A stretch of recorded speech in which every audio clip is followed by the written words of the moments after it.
چھوڑتے ہیں، اسی طرح روتے ہیں۔ سعدی کہتے ہیں کہ میں نے سوچا تو دنیا کو ایسے ہی پایا، ایک میلے کی طرح۔ آدمی اسے میلے میں مجھے جیسے نادان بچے کی طرح ان بزرگوں کا ساتھ چھوڑ دیتا ہے جو اچھے اخلاق سکھاتے ہیں اور دین کی باتیں بتاتے ہیں۔ تب اچانک اسے دھیان آتا کہ زندگی غفلت میں گزر گئی، پھر روتا اور پچھتاتا۔ حاصل کلام: آج مسلمانوں میں اختلافات و آپسی بھیڑ اور صحیح اور غلط میں تفریق نہ کر پانے کی سب سے بڑی وجہ علماء دین سے دوری ہے۔ امت میں یکجہتی اور اختلافات کے خاتمے کے لیے صحیح سمجھ بوجھ ہونا بے حد ضروری ہے۔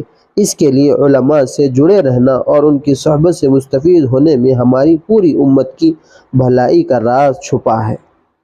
ایسے ہی مزید واقعات سننے کے لیے ہمارے چینل کو ضرور سبسکرائب کر لیجیے۔ السلام علیکم ورحمۃ اللہ وبرکاتہ۔